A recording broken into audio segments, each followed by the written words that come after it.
Assalamualaikum warahmatullahi wabarakatuh. Saya Tosliani SPD MPDE, calon guru penggerak Angkatan 9 Kabupaten Tanah Datar yang berdinas di SMA Negeri 1 Salimpaung. Pada sesi ini, saya akan melakukan aksi nyata modul 21 tentang pembelajaran berdiferensiasi untuk memenuhi kebutuhan belajar murid saya. Pembelajaran berdiferensiasi haruslah berakar pada pemenuhan kebutuhan belajar murid dan bagaimana guru merespon kebutuhan belajar murid tersebut. Pembelajaran berdiferensiasi haruslah berakar. Di samping itu, pembelajaran berdiferensiasi adalah serangkaian keputusan masuk akal atau common sense yang dibuat oleh guru yang berorientasi kepada kebutuhan murid. Hal ini terkait dengan tujuan pembelajaran yang didefinisikan harus jelas, kemudian bagaimana guru menanggapi atau merespon kebutuhan belajar muridnya. Yang ketiga, lingkungan belajar yang mengundang murid untuk belajar. Keempat, manajemen kelas yang efektif, serta penilaian yang berkelanjutan. Pembelajaran yang berdiferensiasi dapat dilihat dari kategori sebagai berikut. Yang pertama, lingkungan belajar mengundang murid untuk belajar. Kemudian yang kedua, terdapat penilaian yang berkelanjutan. Yang ketiga, guru menanggapi atau merespon kebutuhan belajar murid. Serta yang keempat, manajemen kelas efektif. Guru bisa melaksanakan pembelajaran berdiferensiasi dari 3 elemen. Yang pertama, pembelajaran berdiferensiasi dari segi konten. Berdiferensiasi dari segi konten merupakan variasi dari segi materi atau konten yang akan dipelajari oleh siswa. Strategi yang dapat digunakan diantaranya menggunakan materi yang bervariasi, menggunakan kontrak belajar, menyajikan pembelajaran mini, kemudian menyajikan pembelajaran dengan berbagai moda yang beragam, serta menyediakan sistem yang mendukung. Selanjutnya, pembelajaran berdiferensiasi dari segi proses. Merupakan berdiferensiasi dari segi pelaksanaan kegiatan pembelajaran yang memberikan makna pada peserta didik yang ada korelasinya dengan tujuan pembelajaran.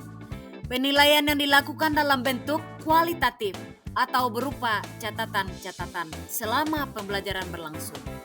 Kriteria kegiatan yang dilakukan, yang pertama, baik, maksudnya kegiatan yang menggunakan informasi yang dimiliki oleh peserta didik.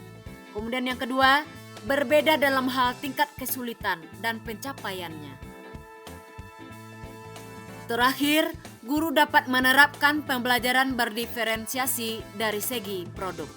Maksudnya, berdiferensiasi dari segi hasil karya akhir siswa setelah melaksanakan pembelajaran sebagai hasil dari pemahaman siswa terhadap tujuan pembelajaran. Penilaian yang dilakukan dalam bentuk kuantitatif atau berupa angka-angka.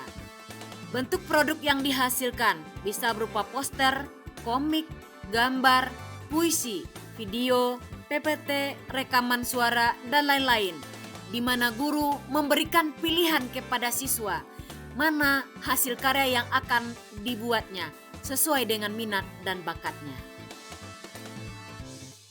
Untuk dapat melaksanakan pembelajaran berdiferensiasi, guru harus melakukan analisa terhadap kebutuhan belajar murid. Analisa ini mencakup kepada 3 aspek. Yang pertama, kesiapan belajar atau readiness. Yang kedua, minat murid. Dan yang ketiga, profil belajar murid.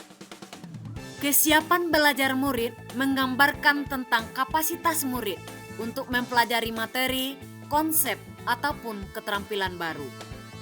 Dengan mempertimbangkan tingkat kesiapan murid ini, maka murid akan keluar dari zona nyaman mereka dan memberikan mereka tantangan. Namun, dengan lingkungan belajar yang tepat dan dukungan yang memadai, mereka tetap dapat menguasai materi atau keterampilan baru tersebut. Cara untuk membedakan kesiapan belajar menurut Tomlinson mengatakan bahwa merancang pembelajaran mirip dengan menggunakan tombol equalizer pada stereo atau pemutar CD. Untuk mendapatkan kombinasi suara yang terbaik, maka guru harus menggeser-geser tombol equalizer tersebut terlebih dahulu.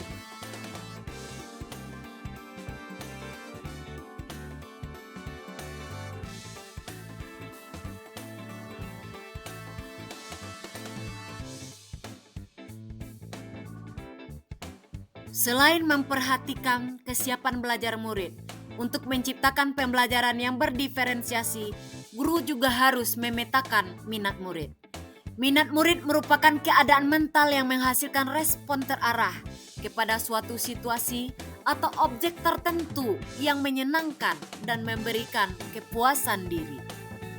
Menurut Tom Limson, tujuan melakukan pembelajaran yang berbasis minat adalah: pertama, membantu murid menyadari bahwa ada kecocokan antara sekolah dan kecintaan mereka sendiri untuk belajar.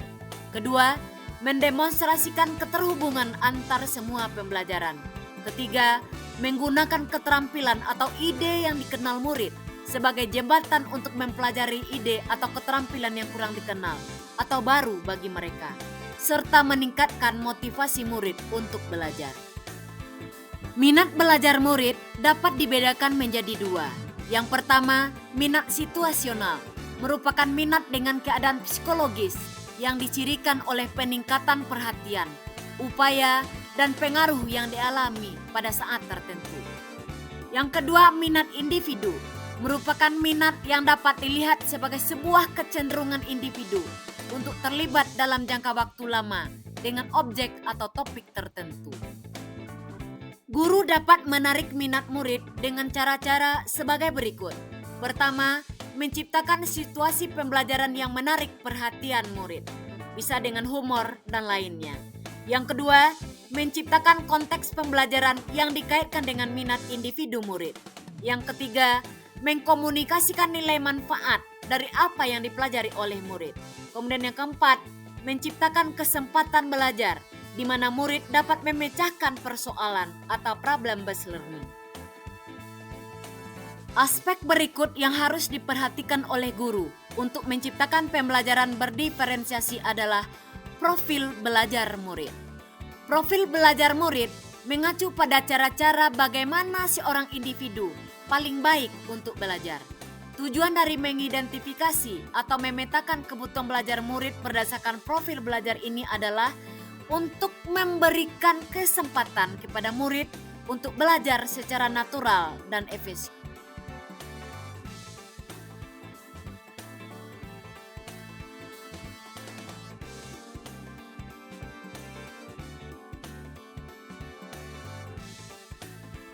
Dalam menciptakan pembelajaran berdiferensiasi, seorang guru harus memperhatikan hal-hal sebagai berikut. Yang pertama, menetapkan tujuan pembelajaran sesuai dengan capaian pembelajaran. Yang kedua, memetakan kebutuhan belajar murid dari kesiapan belajar, minat murid, serta profil belajar murid melalui asesmen awal. Yang ketiga, menentukan aspek diferensiasi yang akan diterapkan berdasarkan tujuan pembelajaran dan kebutuhan belajar murid, baik kombinasi dari berdiferensiasi konten, proses, produk, atau salah satu di antaranya. Yang keempat, mendesain pembelajaran dengan menyiapkan konten, proses, dan produk yang sesuai. Yang kelima, merancang asesmen yang berkelanjutan. 6. Melakukan refleksi. Yang ketujuh, melakukan tindak lanjut untuk perbaikan pada pertemuan selanjutnya. Sebelum saya mempelajari modul 21 tentang pembelajaran berdiferensiasi, saya melaksanakan proses pembelajaran hanya berdasarkan tuntutan kurikulum semata. Bagaimana semua kompetensi dasar pada struktur kurikulum dapat saya ajarkan dalam proses PBM tanpa memperhatikan kebutuhan belajar dari murid saya. Namun, setelah mempelajari modul ini, saya mulai melakukan perubahan dengan memperhatikan kebutuhan belajar murid saya. Pada aksi nyata ini, saya melaksanakan PBM di kelas 10 PASE.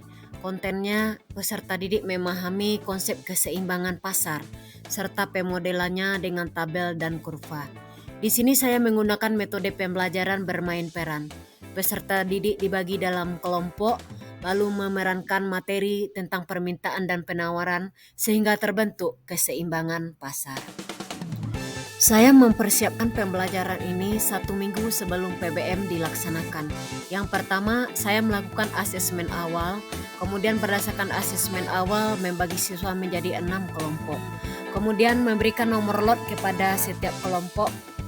Selanjutnya, saya meminta kepada masing-masing kelompok penjual untuk menentukan berapa harga pokok, berapa laba yang diharapkan, sehingga nanti bisa menentukan harga jualnya.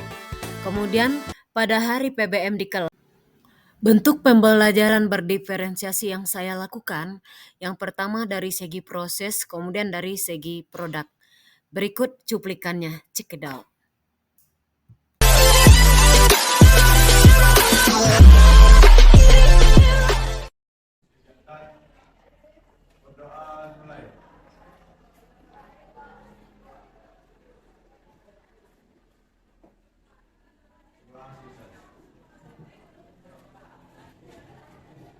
Baik teman-teman, ibu absen dulu. Untuk hari ini yang tidak masuk ada? Ya temannya, sudah semua hadir kita semuanya?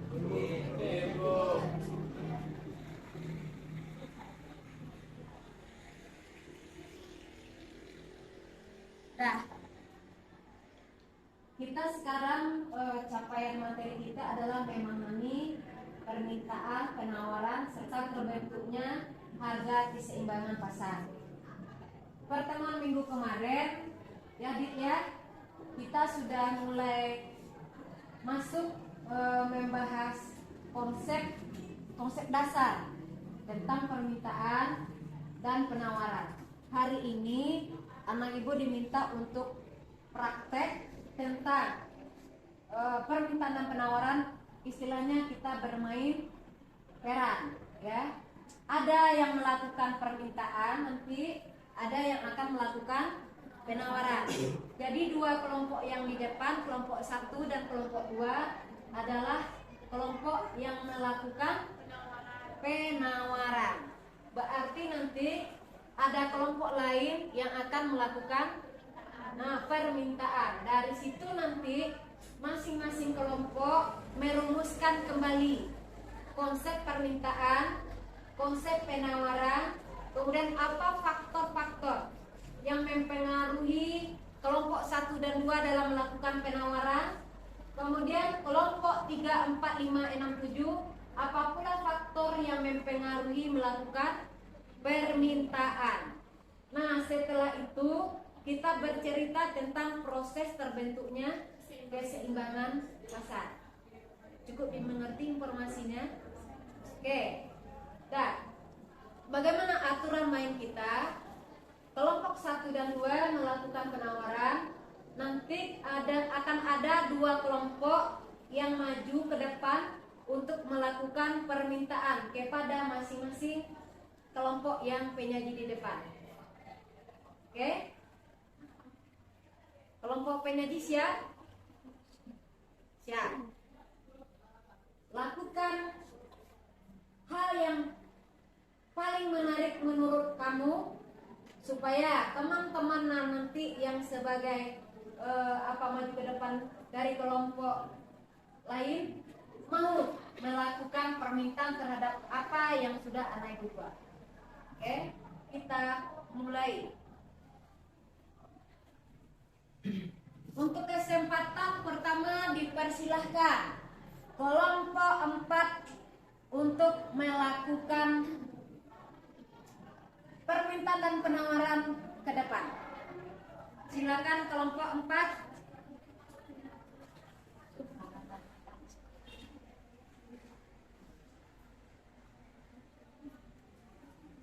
Bahasa Indonesia.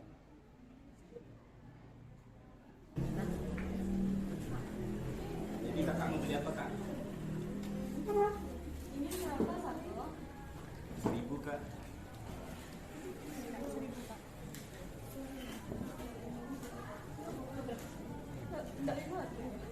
Gak bisa kak, itu udah harga pasalnya.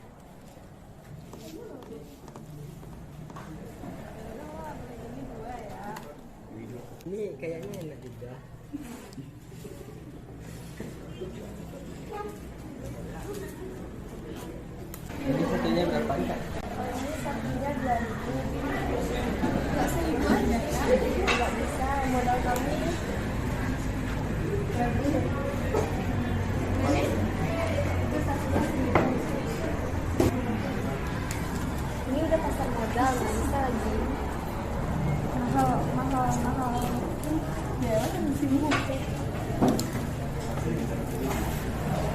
Kalau yang nggak pakai topping sama. Sama. Bisa ditawar.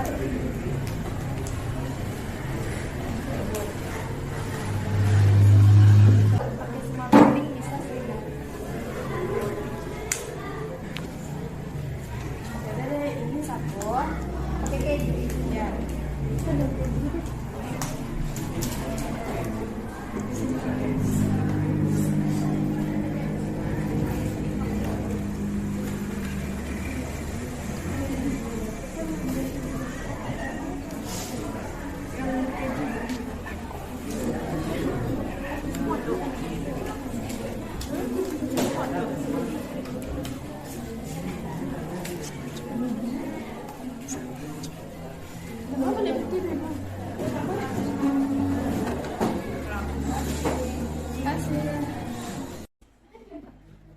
Aduh, lapar kali berarti Farel. Ini enak nih. Mau beli apa kak? Ini berapa nih Pak? Mana enak ini daripada ini mas? Enak semuanya kak. Kalau ini apa tadi Kak? Perasaannya Kak? Coklat. Ini barang baru. Baru kemarin. Bahan-bahannya kira-kira apa aja? Coklat, bistes, amangkuda kak. Gimana kalian yang suka yang mana? Kayaknya ini lebih bagus. Ini apa? Coba tahu. Kalau ini berapa kak? Sama aja. Jadi mau beli yang mana kak? 500 Kak, ini kecil nih Kak. Nggak bisa kak.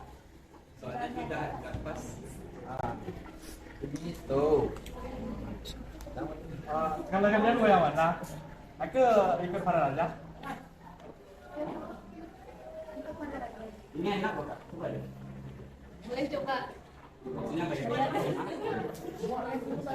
Mas, itu bahannya nggak buat sakit gula kan Mas? Enggak, paling enggak. Saya Soalnya sakit ya kayak gitu sih. Kalau ini minyaknya dari apa Mas? Minyak asli. Minyak dari minyak yang terbaik gitu kak. Kira-kira bisa kurang nggak harga? Tidak bisa kak. Aduh, Apalah, Soalnya buat dari kita Kak. premium kak. 3.000. Enggak. Nah, ini mahal. Soalnya ini yang 1.000. Oke, anak-anak semuanya dengarkan. Setelah dilakukan tadi bermain peran tentang melakukan permintaan dan penawaran sampai nanti terbentuknya keseimbangan pasar. Sekarang silakan dalam kelompok masing-masing merumuskan konsep permintaan penawarannya, faktor yang mempengaruhinya, kemudian bagaimana Anda melakukan kesepakatan antara penjual dan pembeli sampai terjadi jual belinya. Ya, nanti Ibu kasih waktu merumuskan dalam kelompok 10 menit. Setelah itu dipresentasikan ke depan. Paham ya? Oke, silakan bekerja. Nah, Anda tadi kelompok 5 melakukan apa?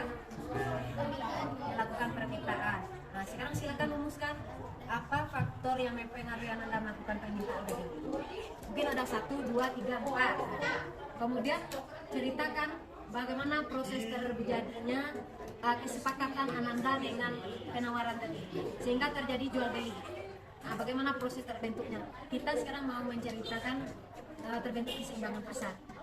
Kan? Jadi keseimbangan seperti itu. Nah ya, kan keseimbangan pasar dilakukan dengan cara 1, 2, 3, 4, 5 ini prosesnya. Nah, nanti setelah selesai dalam kelompok, Anda ke depan mempresentasikan.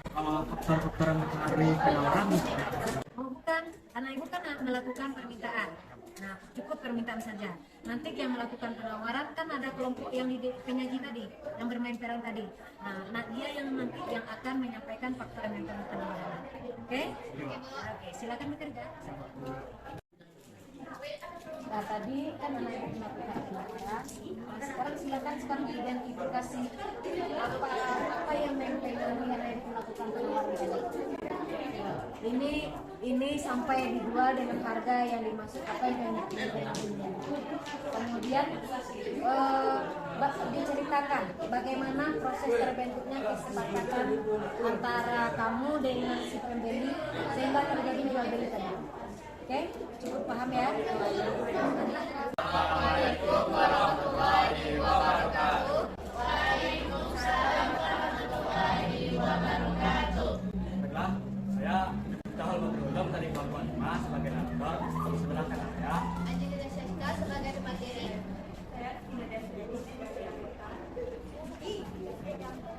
Saya Farah sebagai anggota. kami akan menyampaikan hasil pengamatan kami dari kegiatan yang telah menjalankan sebelumnya. Baiklah, hasil dari pengamatan kami tadi atau kegiatan yang kami lakukan tadi adalah faktor yang mempengaruhi permintaan ada beberapa, yaitu yang pertama selera pembeli, kualitas barang yang ditawarkan, pendapatan, pendidikan, harga barang itu sendiri.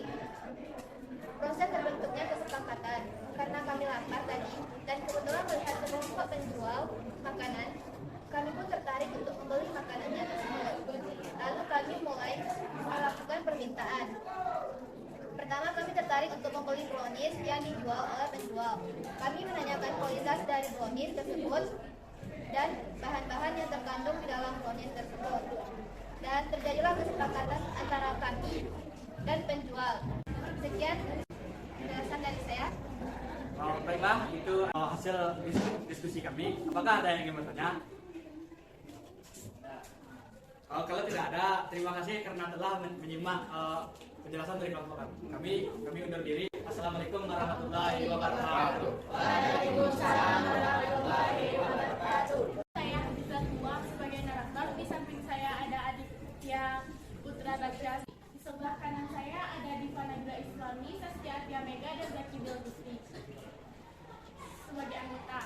Baiklah, materi kami akan disampaikan oleh Adit.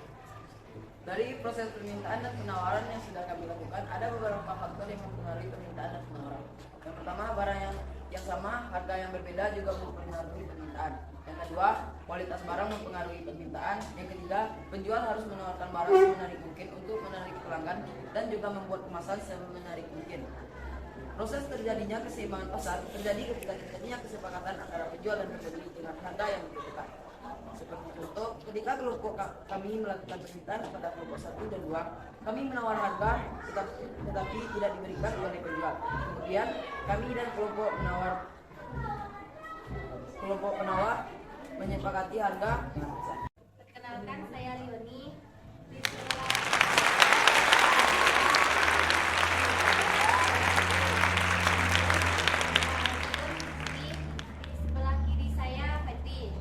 Saya sebagai pemateri akan menceritakan hasil diskusi kami tentang permintaan dan penawaran. Yang mempengaruhi permintaan dan penawaran kami, bagaimana cara kami menawarkan kepada pelanggan produk yang sedang kami tawarkan. Seperti memberi promo kepada pelanggan yang tadinya enggan membeli sehingga mereka bahkan melebihi belanjanya. Kami tadi juga memberikan beberapa varian atau topping agar dagangan kami terlihat lebih menarik. Dan untuk promo kami juga mengurai beberapa variannya untuk mendapatkan laba. Karena jika kami menyamaratakan antara produk yang diberi promo dan yang tidak, kami akan mengalami kerugian. Mungkin hanya segitu dari hasil diskusi kami. Terima kasih. Assalamualaikum warahmatullahi wabarakatuh.